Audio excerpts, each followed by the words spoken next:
Assalamu alaikum wa rahmatullahi wa barakatuh. Barыңыздардын ийик Рамазан айыңыздар дагы жолу марик болсун. Бүгүн мен ийик Рамазан 22 телекөрсөтүүсүн сиздер менен Турганбай Памири кайрадан эле кандайсыздар, амансыздарбы? Жараткан Кудай Таалага чексиз шүгүрлөр болсун. Сүйүктүү пайгамбарыбыз Мухаммед саллаллаху алейхи ва салламга салам жана салаваттар болсун.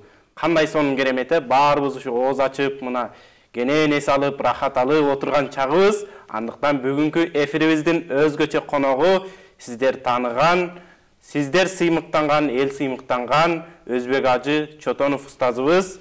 Бизде бүгүн конокто диний ишмер жана коомдук ишмер десек дагы болот. Кош келдиңиз устаз. Шок болуңуздар. Амансызбы? Быйылкы Рамазан айында кайрадан сиз менен жүзмө-жүз көрүшүп, кандай сонун, өмүрүңүзгө жаратканын береке берсин. Кандай тосуп алдыңыз быйылкы Рамазанды, кандай болуп атат? Ошол биринчи өзүңүз жөнүндө бир кенен айтып кетсеңиз. Алхамдулилlah, быйыл Рамазан өтө сонун. Өтө кубанычтуубуз, ушундай жакшы маанайда болуп атканына. Өзгөчө жаштар баары орозо көчөдө араңа ичкен, тамак ичкен, оокат жеген жок көрүнбөйт. Көп кафелер күндүз жабылып, кечке даярдык кылып атышат. Бул деген чоң жетишкендик чынында. Биздин эл үчүн ушундай орозону сыйлоо, орозонун кадырын билүү. Ошо орозодо чынында адепсиздик да, баары мусулман деп анан кийин бирөөлөр оокат ичип атса, аны арак ичип жүрсө, бул эң чоң адепсиздик. Бул даже ошо арак ичкен киши анысы деле күнөөкөр, бирок адеп үчүн Элдин көзүнчө ичпей, ошо даже тамак жегенде адепсиздик да, элдин көзүнчө.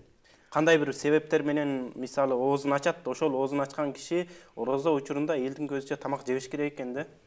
Ошо киши даже ооз ачык болсо да, элдин көзүнчө тамак жеген адепсиздик болуп жатат. Бүт жалпы эл мусулман.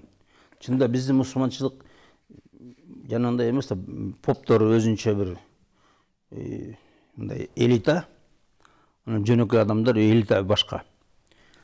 Поптор өздөрү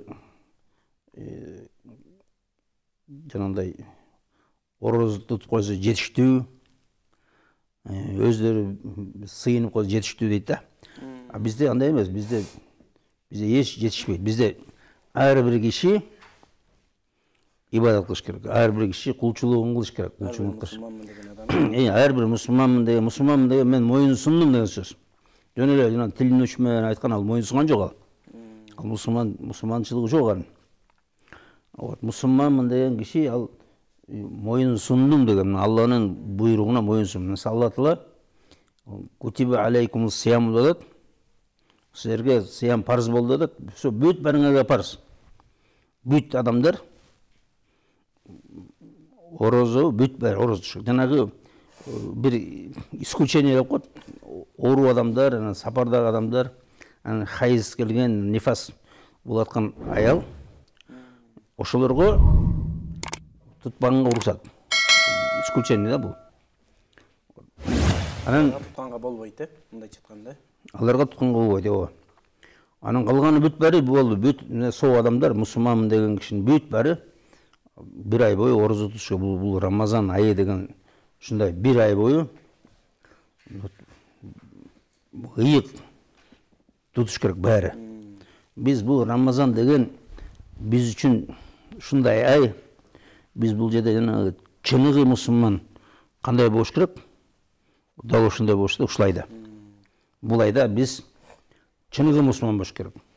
Эртеден кечке чейин ушу Кудай деп, өзүбүздү түз алып жүрүп, күнөө иштерден арылып, күнөө иштерди жазабай, даже бекербоздук, даже оокатты биз тез ичебиз. Эртең менен да зооруктта тез ичебиз. Кечинде да тез ичебиз.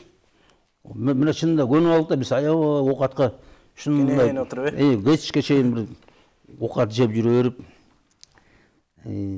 убакыттын баарын убакытка кетирип, анан ушак кечке чейин ушу сөз бекер сөз дейт. Мына лагу деген сөз бул момун кишиге болбойт дейт. Лагу деген бул убакытты бекер коротуу, бекерчилик, бекерпоздук, бекер иштер менен арек болуу, бекер сөздөр менен арек болуу. Биз мына Рамазан бизди ошого үйрөтөт да. Тез оокатыңды же, тез бар да намазыңды оку. Анан кийин зикир кыл. Анан кечке чейин ибадат кыл. О казанарың баары бүтөр. Эгерде казалар болуп калса. Куран оку, Куран жатта, Куран тилеват кыл, аман кыл, жакшы солих амалдар жаза. Ошого окшош көп нерсени жаза. Бул чыныгы мусулманчылык.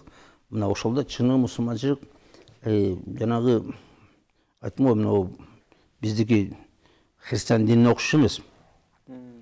Биздин мусулманчылык бүт эл, даже бизде имамдан да жакшыраак туткандар бар. Имамдан да жакшыраак мусулмандар бар да. Карапайым. Карапайым элден имамдардан да, алымдардан да жакшы мусулман чыгышы мүмкүн. Жөнөкөй элден. Алла Таала ошону каалайт. Бир нече поп, бир нече молда орозон тутуп анан мындай адептип жүргөнүн каалабайт Алла Таала. Дин алар үчүн эмес. Дин баарыбыз үчүн. Мына дин Алла Таала баарыбызды жакшы болбойт. Анткени ар кимиң өзүңдүн амалыңа жооп бересиң. Кылган ибадатыңга каршы жакшы жаза аласың, же азапка каласың. Аны ошон үчүн биз жанагындай имам окууда жетиштүү. Имам куткарат деген жок. Бизде имам куткара албайт. Муфтий да куткара албайт. Бизде эч ким куткара албайт. Өзүбүздү куткарабыз. Мисалы жана поптор индүргенсе деп коет. О католиктер деп экен, башкалар деп. Алар келип, "О, сынок, я прощаю" деп коет да, секиристер. Мен сени кечирип коем деп. Жок, бизде кечире албайт. Муфтий эч ким бизди кечире албайт. Муфтий өзүн кечире албайт. Муфтий биздин эң чоң жанагы биздин башчыбыз. Муфтий бизди вообще капылдай нерседен да кечире албайт. Эч нерсе кечире албайт бизди муфтий. Биз кечиримди Алланын алдында гана сурайбыз. Мисалы, "О, Хазрат муфтий, мени бая бирөөдү мен сабап койдум эле, мени кечириңиз" деп кечире албайт ал. Ар кимибиз түз Аллага байланышып, түз Алладан гана сурайбыз. Кечирип кой деп мени. Башка эч ким бизди кечире албайт. Бир гана Алла кечирет бизди. Анда ошон үчүн биздин дин башкача дин. Биздин дин мына бул Рамазан келди, баарыбыз үчүн Рамазан. Мына Рамазанда биз ушундай шанс, ушул Рамазанда бүт күнөөрдөн арылышыбыз керек. Анткени биз билбейбиз, бүгүн барбыз, эртең жок. Билбейбиз эмне болорун. Өзгөчө мына азыркы убактарда ар жерде согуш болуп атат. Жана коронавирус болду, миллион кишилер өлүп калды. Бир заматта эле мына бүт түзгөн пландардын эч нерсеси жок. Баары жок болду. Согуш болду, канча киши өлүп кетти. Улам терде согуш, биякта согуш, берде согуш, бүт дүйнөнүн баары согуш болот да. Ошон үчүн мусулман киши дайыма даяр болсун дейт. Анан бул Рамазан өзгөчө шанс. Бул Рамазанда аябай аракет кылайлы да. Рамазанда мына көп тоолорубуз керек. Чоң мүмкүнчүлүк экен да мусулмандыкты окуш үчүн. Ошон үчүн Рамазанда көп жакшы иштер жасаш керек. Көп Аллага жагыныш керек. Аллага жага турган иштерди жасаш керек. Көп аракет кылыш керек. Мисалы баягы жөнөкөй жүргөндө биз шалпай эч нерсе кылбай жүргөн болсок, бул Рамазанда баарын токотуп, анан катуу кирилиш керек. Анан ошол Рамазандын күбү менен дагы бир нече ай ошо жакшынакай жүрө баштады. Же өмүр бою ошо түзөмүнө илгерки аксакалдар эмелер ошо бир эметкенде, бир баштаганда аягына чейин, өмүрүнүн аягына чейин ушундай жакшынакай жүрчү да. Азыркыда жанагы китайский товарлардай бир заматтар бузулуп калган китайский товар. Ошондой болуп адамдар. Бүгін эле мусулман, ертең жоқ мусулманчылык. Бүгін жакшынакай болуп, сакалды коюп, ертең тыштап жүргөн да. Мына ошо биз андай болуш керек. Бул Рамазан биздин дух, биздин мына рухубузду бекем кылып, биздин иманыбызды бекемдеп, биздин жүрөктөрүбүздү тазалап, бизди руханий күчтүү кылып, бизди нурдуу кылып, бизди ошо жакшы мусулман болгонго чоң бир шанс да ушул ай. Биз кой бербеш керек да ушуну. Өзүбүз эле эмес, бүт үй бүлөлөрдү, туугандарды үндөш керек. Ошого сүрөшүбүз керек, жардам бериш керек да. Орозо тутканга, ошо Куран жаттаганга, амал кылганга үйрөтүш керек да. Рамазан айында бул орозо кармайбыз, намаз окуйбуз, башка амалдарды кылабыз. Күн сайын адат кылган бир жаман адаттарыбыз да болушу мүмкүн ар бир адамдачы. Мисалы ошол Рамазан айында орозобузду бузуп койбойбу, мисалы. Ошол сигарет чеккен, арак ичкен, жана башка мындай бир жеп ичпегенден сырткары эле бир башка жаман амалдарчы. Жаман амалдар бар. Мисалы ушак деген амал бар. Ушак деген бул аябай чоң арам иш да, бул бузат орозону. Ошон үчүн орозодо ушак айтпаш керек. Бул чоң арам иш, аябай арам. Бул катуу жаман чоң күнөө иш бул. Буну спокойный отуруп алып Ойлош керек, адамдар айта берет да, бул аябай чоң эме арам нерсе. Ошон үчүн жанагындай, анан жанагындай күнөө иштердин баары бузат. Күнөө иштер жанагындай келип интернеттен жанагындай жаман кинолорду карап отуруу, жанагындай азгыра турган кинолор, азгыра турган бир нерселер интернет толтура да. Ошо жанагы ошондой нерсени карап отурса да, орозо бузулуп калат да. Ошо биз айттык, ошо орозо бир эле жанагы ачка жүрүү эмес экен да.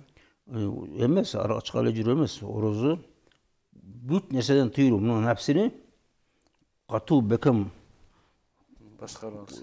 Гайка менен катуу бирап коюш да. Бүт нерседен, мисалы ошо жанагы азгырык көп да, азыр аябай азгырык көп.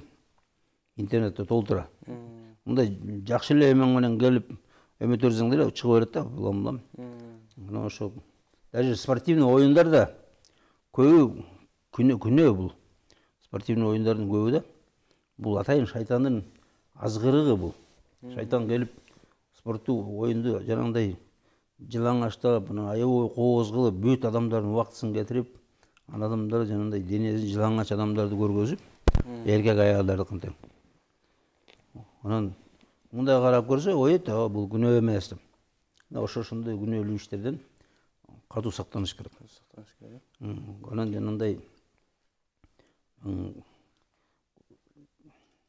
сүйүп, деген бир нерсе бар. Мисалы, ойлойт мен мындай ачык зина албасам деле, жөн эле сүйлөшүп жүрсөм боло берет деп, ал да чоң күнөө. Ошо иш кылып, мына чоң күнөө иштердин баарынан сактаныш керек. Орозо ошо күнөөсүз өткөрүп, кайра тескерисинче ошо кандайдыр күнөөлөрү болсо баарын ошодон тоба кылып кутула турган айда. Мисалы биз чынында аябай жалкоолук кылабыз да. Мен көп адамдар көрөм, 20 жыл мурда намазы ошо 20 жылдан кийин ошол намаз. Эч бир өзгөрүү жок. Эч бир өзгөрүү жок. Ошо бир майда сүрөлөр менен 20 жыл мурда кандай окуса, ошо жанагы Кул хуаллаху ахад, Инна атайнак кал-каусар, ошо сүрө менен жүрөт да 20 жылда эле. Жана медресе бүтүргөндөр деле мен канча жаттадың десем, бир пара эле дейт. Анан айтам, сен ошончо жылдан бери бир пара менен жүрсүң. Өзгөрбөптү да, эч нерсе кошкон эмес. Ошо медреседе бир пара окуган, ошо менен ары бир пара менен жүрүптү да. Жаш жигиттер. Бул деген аябай жалкоо, таң каларлык бул. Бул деген динде мындай өзүн өстүрүү, өзүн тарбиялоо жок деген нерсе да. Биз мисалы бул дүйнөнүн ичинде аябай аракет кылабыз да. 3 диплом, 4 диплом. Бүт балакеттин бәрін үйрөнөбүз. Дүйнөнүн омкоробуз да, мындай айтканда.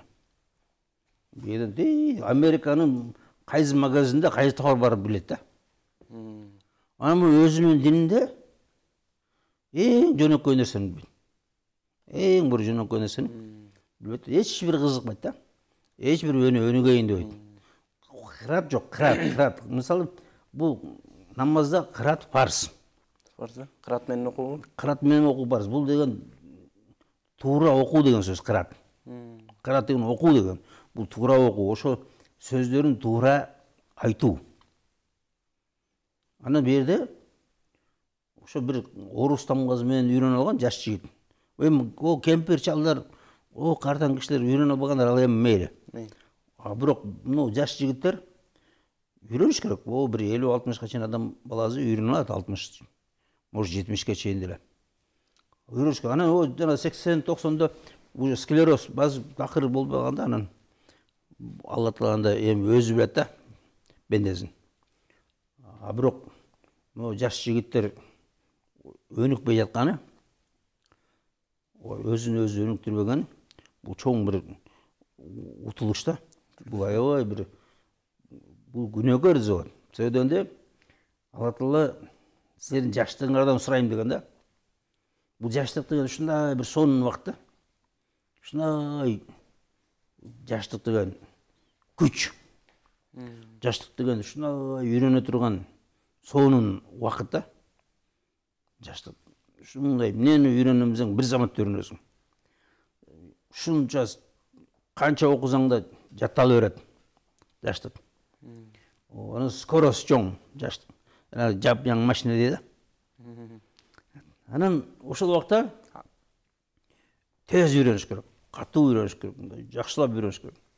Анан карыган киши үйрөнөйүн десе үйрөнө албайт, болду. Мисалы, өзү негизи бизди үйрөтчү да 36-дан кийин жогорку окуу жайга алынбачу мурда.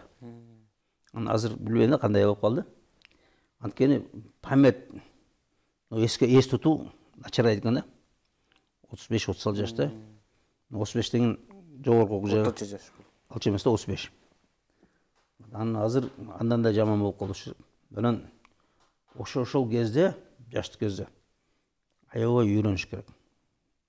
Жаштык кезде. Ошол жанагы кийин чоң киши болуп калган кезде ошол үйрөнгөн нерсенин баары өзүңө пайда бериш керек, анан башка элдерге пайда бериш керек. Элдерге насихат айтып, элдерге илим үйрөтүп, өзүңдүн балдарыңа өнөр үйрөтүп, насихат айтып, башка. Анан биз бир эле дин эмес, башка нерсени да үйрөнсүн.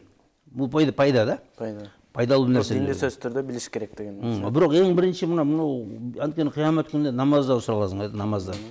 Анан кийин намазда кырат жок. Бул кырат жок болсо, кырат бир парзы. Намаздын бир парзы кырат. Ошол кырат болбосо, намаз эзетилбейт. Мисалы, бир парзы аткарылбай калса, ал амал аткарылбай калат. Ошон үчүн жаштар өзгөчө кыратка көңүл буруш керек. Сөзсүз түрдө барып, устазды табып, ушу кырат үйрөнүп алыш керек. Үйрөнүш керек. Анан бир пара үйрөнүп алса, анан кийин өзүнчө дагы мынтип окуп кетет, бирок аны деле устаз менен текшертип окуса, андан да жакшы да. Анан бирок постоянно дайыма окуш керек. Мен мисалы жигиттерге айтам да, жигиттер койсуңар Куранды. Кел мына күнүнө 3 парадан окуп өзү, оо дейт да. Мен мисалы ислам университети, факультетти бүтүргөндөр мен сурайдым да, күнүнө канча окуйсуң десем, 2 бет окуйм дейт. Мен айттым, 2 бетти мен эч нерсе окуган аялдарым окуйт сен. Курандын 2 бетин күнүнө. Кандай бул? Уят нерсе да. Уят. Исламский университет. Анан ушундай арабскийди суудай билген киши сен 2 пара окуганың бул аябай уят. 2 парак окуганың. 2 парак. 2 бет. 2 бет дейт. 10 киши 1 пара окуйт дейт да. Уят бул. Мисалы 3 пара күнүнө, мисалы 5 пара Окуш керек да адам. Жаш киши. Анан караган киши оорукчал болуп, мүмкүн ооруп калат. Көзү жакшы көрбөй калат, чарчап кетет, уктап калат, а башка окуй албайышы мүмкүн. А бирок жаш киши аябай аракет кылыш керек. Бул чоң мүмкүнчүлүк. Ana ошон үчүн мына өзгөчө мына жаштарга бул аябай динди жаш кезинде жакшы билиш керек. Жакшы динди жакшы кезинде жакшы тутуш керек. Анан картайганда калжыңдап бараң-араң кыраты жок окубай. Мисалы мына азыр ушундай да, азыр мына биздин коомдо көп кишилер картайганда үйрөнүп калды, эми ошолорду карасаң кыраты жок да. И перспектива да жок мында келечекте. Үйрөнө турган шансы жок. Жаштар сөзсүз түрдө окуш керек. Мына өзгөчө Рамазанда бүт жаман иштерди таштап, бүт бекер иштин баары ташталган. Жанагы спорт бәрін. Асылы мына спорт. Мисалы, азыр таравих окуйбуз. 27 рекат. 27 рекат деген 27 жолу отуруп туруу. 54 жолу саждада эңкейип кайра отуруу. 54 жолу. Муну айтканда 100ге жакын аракет кылабыз да. Бир эле таравихте. Бул отуруп туруу, эңкейүү ушул упражнение бул чоң нерсе. Анан тик туруу, биз 1 сааттан ашык таравихте 1 саат, 1,5 саат тик туруп атабыз. Бул да чоң спорт да. Мына буга, ошон үчүн улакта жанагындай сер футболдун баарын токтотот. Мына футбол. Биздин футбол мына ушул, Рамазан, бул ыйык ай, бул ороз айы, бул улуу ай, бул ушундай сонун 100 миң, миллион сооптор таба турган ай да. Берде ушундай 100 эзеленип, 1000 эзеленип сооп берилет да бул айда. Анан ошон үчүн мына ушул айда аябай жакшы иштер кылып, анан үйрөнөйлү ушу кийин да жакшы адам болгонго. Мындан ары да ошондой ушак айтпаган, жөнөкөй бир жанагындай кереги жок былжыраган иштер менен, былжыраган сөздөр менен, кереги жок убакытты кетирүү менен, убакытты кетирбейли да. Себебинде урматтуу угандар, өлүм жакын. Мына өлүм жакын коронавирус болгондо аябай билинди да. Көп адамдар эч качан ойлогон мен өлүп калам деп. 30-та, 40-та, 45-те, даже жаш 20 тегерегинде да өлүп атты да. Ушундай күтүүсүз, анан тез толтура көп өлүм. Мына ошондой бул да Алланын бир эмеси бул да. Сыноосу. Тагдырда жазылган да. Тагдырда жазылган ушул. Ушундай болот. Ошон үчүн дайыма даяр болот. Эми будан да жаман болушу мүмкүн. Айттым го мындай. Азыр бүт дүйнөдө согуш болуп атат. Биз даяр болуш керек. Ошон үчүн биз жана күнөөлөрүбүздөн арылып, бүт кечке чейин тооба кылып, кечке чейин истифар кылып, жакшы иштер кылып, жакшы иштер жаман ишти базып коет да. Садака берип, мисалы садака бергенде да биз ошо үйрөнгөн эмеспиз да, садака бергенде биз 10 тиын, 20 тиын мурда берчи да. Эми азыр 10 сомдун деле 10 тиындай да болбой калды, 10 сомго. Эчтеке келбей калды. Эч нерсе келбей калды. Эч нерсе, бир пачка ширенке да келбейт 10 сомго. Всё. Анан нан бербейт азыр 10 сомго. Бербейт. Азыр нан 30 сом болуп калды. Ошон үчүн урматтуу угандар, садака бергенде да көбүрөөк бергиле. Эми 20 сом, 30 сомдо уят. Ошо мындай бөлүш керек да. Мисалы, биздин шариаттын негизи Кудайга сыйынуу, анан өзүң бир туугандарыңа, жанагы мусулмандарга жардам берүү, жанагындай өзүңдүн ырыскыңан бөлүшүү дейт да. Ошо биздин эмебиз, динибиз. Бир туугандарды кароо, мусулмандарды кароо, мусулмандарга жардам берүү, ырыскыңардан бөлүшүү дейт. Ошо биздин динибиз. Анан биз 20 сом бергенбиз, 15 сом берген уят.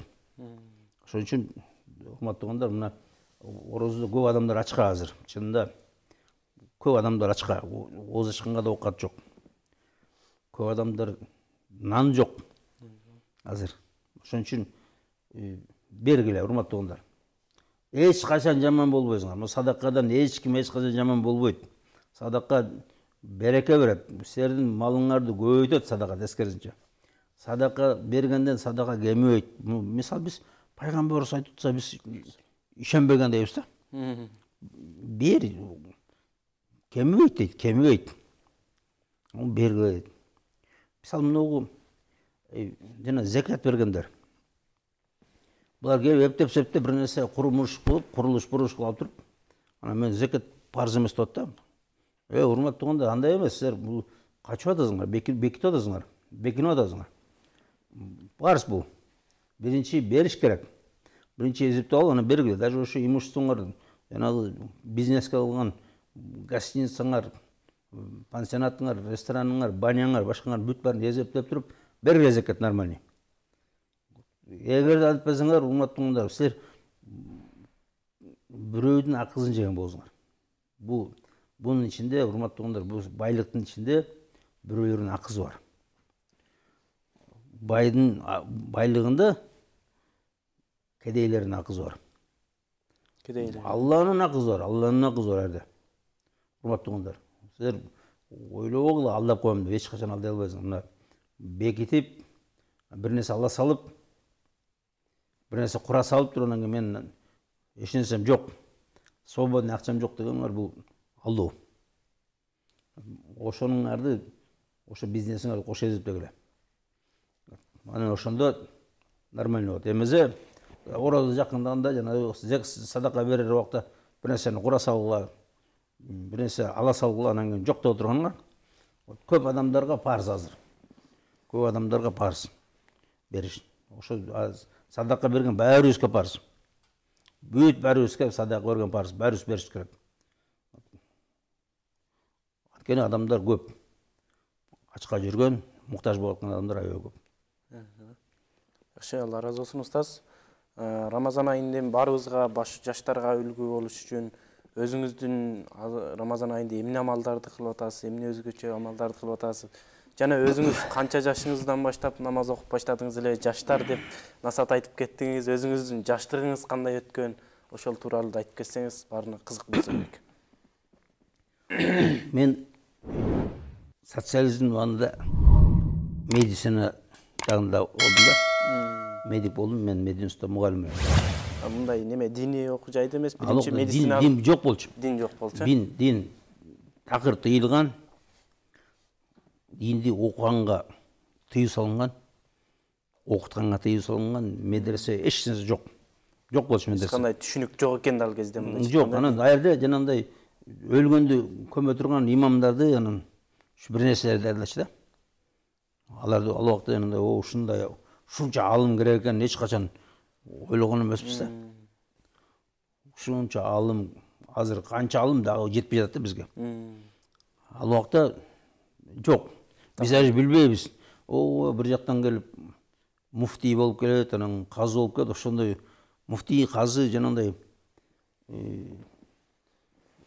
дин кызматкерлерин даярдаган жер бар болчу. Бухарада, Ташкентте, Казанда. Аны эч ким билбейт, эч жок да ал убакта. Дин менен эч кимдин иши жок. Дин унутулган, тыйылган, жабылган болчу да. Эми дин жөнүндө түшүнүк болсо деле анча-мынча адамдарда болсо ачык жарыя болгоо тыйуу экен да. Тыйуу болгон, анан бекинип окушкан адамдар бираз динди. Ошондой эле болгон да. Анан ошол убакта биз кичине эле билчүбүз, чоң энеден үйрөнгөн. Ихлас сүрөсү, анан Фатиха сүрөсү, анан келмелерди. Болду, башка эч нерсе билбейбиз. Ошон менен Куран окуй алабыз, башка эч нерсе билбейбиз да. Аны да аз эле мен мединститутта фактически молдобуз мен болчумун да. Ушундай. Жакшыраагы. Жок башка. Мен жанагындай Куран окуп, ушундай ар жерлерде жанагындай эмелеринде бир майрамдарда бир нерсе болгондо Ноорустарда ушу мен молдосун да ошол убакта. Анан өзүм да билбейт экенмин көрсөм. Анан ошо бир жолу Болгарияга барып калдык. Барсак түрктөр келип алыстан менин калпагымды көрүп учурашып атты. Ассаламу алейкум, мусулмансың деп, анан о мусулманмын дедим. О деп анан кетип атышты. Анан жанымдагы шерикке айттым да, көрдүң кандай жакшы мусулманчылык. Кел араб тилин үйрөтөбүз дедим. Ал англисче үйрөнөбүз дейт да. Анан мен ошо ойлоп турмун, мусулманчылык араб тили экен деп. Көрсө совсем башка экен ал. Бирок сизде мындайча айтканда түпкүрүндө кызыгуу бар экен да, ошол эле жерде араб тилин үйрөнөм деп мындай. Мен ошо билгеним ошол да, билгеним мусулманчылык араб тили экен ойлойм. Ошо арабча ошо мусулманчылык. Көрсө андай эмес экен. Анан бир Москвадан арабский, русский словарь алдым да. Сөздүк. Анан үйгө алып келдим. Анан келсем окулбайт да. Орусчасы солдон оңго окулат. Биякта оңдон солго окулат экен.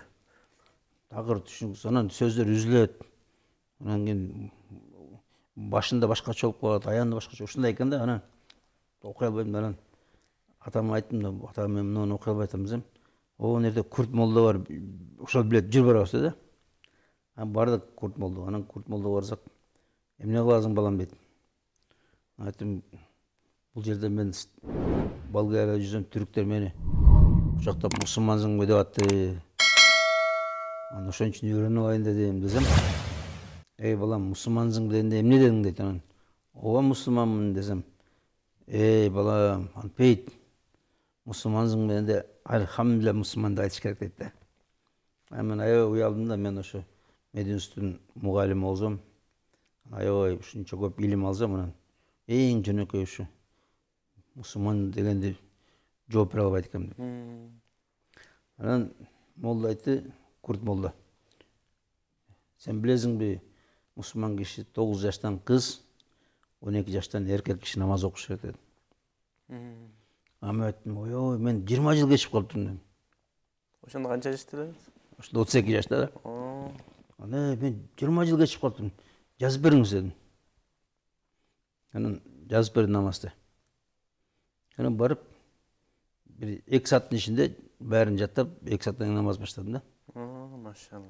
Анан кийин атам таң калып атты, сен эмне кылып атасың деп. Анан намаз окуп атам десем, эй балам, кой, күнөөкөр болуп каласың. Сен буну бүгүн окуганды эртең таштап койсоң күнөөкөр болосуң dedi. Анан мен айттым, эй ата, буну таштабайм мен. Бул биздин парыздар бул. Буга эмнеге таштайм? Эч таштабайм мен. Анан күндө молдого барам, халат кийип алдым. Ал убакта чапан жок. Жанагы форма доктор формасы. Анан жанагындай. Жок, докторский эмес, жанагы жумушчулардын халаты бар, көк анан күрөң халаттар болот. Ошондой халатты кийип алам. Анан көрсө элдер мени айтып тур, бул жинде болуп калды деп. Анан бүт районго бул жинде болуп калды, анан көрдүң, мына молдого барат. Ошо болуп кетти. Деп анан ошентип бүт адамдардын арасында ошондой бул жинде болуп калды деп. Анан келип мага энемдерге тазия айтып адамдар. Байкуш балаңыз ушинтип калды деп ыйлашып тазия кылышты. Ошондой заман болду, ушундай дин. Жанагындай гарип дейт да, гарип деген таң каларлык. Кантип мына жаш жигит Куран окуйт. Кантип жаш жигит намаз окуйт да, ушундай болуп калган экен заман. Анан Аллага шүгүр. Анан кийин тез медресени бардым, медресени бүтүрдүм. Анан кийин дават кылдык. Анан Кудай шүгүрүнөн эл келди. Анан ушундай болду. Анан эми мисалы биз Рамазанда урматтуу болгондо мен силерге жанагындай силер деле айтып коеюн деген жокмун. Мен мисалы биз Рамазанда 40 үй бүлөгө биздин үйдөн продукта бердик. Орозо туткаладык, орозого карата. Андан башка садакаларды берип атабыз, башканы берип атабыз. Баса ошол суурада кайрымдуулук иштерди дагы көп кылат экенсиз. Алла сизден ыраазы болсун. Кайрымдуулук иштерди кылып атабыз. Аябай көп жазып атабыз азыр. Мисалы 3-4 күндө 200дөн ашык кишиге продукт бердик. 1 айдан ашып кетет, даже жетет да продуктлар. Андан тышкары өзүбүздүн үй бүлөдөн да бердик. Анан узаштырып атабыз. Ушундай садакалар берип атабыз, урматтуугандар. Ошон үчүн айтам силерге бергиле деп. Мен жанагындай өзүңөн башта дейт ушу. Анан мен мисалы күндө 5 бара окуп атам. Машалла. Ошо 6 күндө бир жолдан Хатым кылып атасыз. Мына бүгүн биринчи хатым бүтөт, бүгүн Кудай буйрса. Машалла. Анан ошон үчүн мына мен жаштарга да айттым да, вперед, ой мен менен кеттик, жарышка кеттик, менен ашып кетсеңер, андан да жакшы. Алла Тааланын алдында. Анан мен күндө бирден жаңы аят, үй бүлөнүн баары бирден жаңы аят жаттап атышат. 2 балабыз 2 жерде тарабат жыгып атат. 2 балабыз Куран боюнча чыгып атабы? Тарабатка жыгып атат да.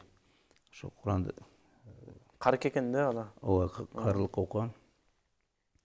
Анан ошо баарыбыз ызычуу да, эртең менен таң атканда ызычуу. Бүт адамдар. Чапкандан кийин. Ошондой. Машалла. Анан ошондой биз үй бүлөдө ушундай кылып атабыз да. Анан Кудайга шүгүр да. Анан ошо мен элдерге айтам да, ушундай болойлу. Анан истихфар кылайлы, тоба кылайлы, кечке чейин намаз окуйлу, анан кечинде тарабых деле эмес. Эртең менен да түндө да ошо өзүбүздү көндүрөйлү. Ошого үйрөтөйлү. Ошо дайыма ушундай биздин жашообузда ушундай болсун. Динибиз. Бул фанатизм эмес. Бул деген руханий тарбия бул. Чоң руханий тарбия. Таң атканда туруу, түн жарымында туруу. Кудайды дайыма айтып жүрүү, эстеп жүрүү. Кудай үчүн садака берүү, Кудай үчүн окат берүү, Кудай үчүн жардам берүү. Биздин исламдын негиздери да ушул. Анан ошон үчүн мына ушул айда баарыбыз жакшы мусулман болойлу. Чөдөктөрүбүздү ачайлы, жүрөктөрдү ачайлы. Элдерге жардам берейли. Баары өзүбүз үчүн сооп да. Кыямат күнүндө шунча чоң көп каталарыбыз чыгат да, биз билбеген каталар. Анан ошо каталарды жана жакшы иштерибиз жоюп кетсин, жоюп кетиш керек да, таразаны тартып кетиш керек да. Ошо тараза кимдин таразасы оор болсо ошол бактылуу болот дейт да. Алла ыраазы болсун устаз. Анан кимдики оор болбой калса, ал кыйроого учурат дейт да. Ошон үчүн таразаны ойлойлу, урматтуугандар. Ушу шансты кой бербейли. Ушу ким пайгамбар айтты, ким Рамазанда күнөөбүз кечирилбей калса, ошого от болсун деп айтты да. Ошо сактанайлы да. Алла ыраазы болсун. Ошентип убакыт ушкан кыш экен, биздин убактыбыз келип калыптыр. Ошо 1 саат ичинде бат эле өтүп кетти. Кандай берекелүү сөздөр, кандай насааттарды айттыңыз. Албетте мен буну балким кыргыз элиде биринчи жөн эле кургак сөз менен айтып атабы деди. Кайра өзүңүздүн жашооңуз менен ошону аткарып аткандыгыңызды айттыңыз. Жаштар уялышыбыз керек экен ушундай нерселерди. Сиз мисалы бир күндө 5 парадан хатым кылып атсаңыз, муну көп эле кылып атпайт. Жада калса жаштар бир күндө 1 пара эмес, жана сиз айткандай 2 баракты окуй албай калышы мүмкүн. Аябай өкүнүчтүү нерсе. Алла ыраазы болсун. Дагы да көп келип эфирлерге, кыргыз элибизге насаат берип туруңуз. Акыркы сөзүңүздү айтып кетип, андан эфир жыйынтыктай берсек. Урматтуугандар, мына бул Рамазан бир эле жолу келет. Ошо кой бербейли. Муну 6 күн өтүп кетти. Билинбейли. Тез эле өтүп кетет. Ошо кой бербейли да, ушу Рамазанда аябай шунчалык сооптуу ай, шундай жеңил ай. Анан кой бербейли шансыбызды. Орозону бир эле жана ачка жүрүп эле өткөрбөйлү. Жана жакшы иштер менен айыктайлы. Айттым, эң биринчи өзүбүздү тарбиялайлы, күндө Куран окуйлу, көбүрөөк зикир кылайлы, истихфар кылайлы, тоба кылайлы, садака берейли, мына ошентип өткөрөйлү да Рамазанды. Алла ыраазы болсун. Витрди да эртерээк берип койгон жакшыраак, витрди да. Витрди. Ассаламу алейкум. Барыңыздарга кутмандуу кечиңиздер менен кылган ибадаттарыңыздарды жаратканым кабыл кылган болсун. Ошону менен бүгүнкү эфир менен коштошолу. Ассаламу алейкум ва рахматуллахи ва баракатух.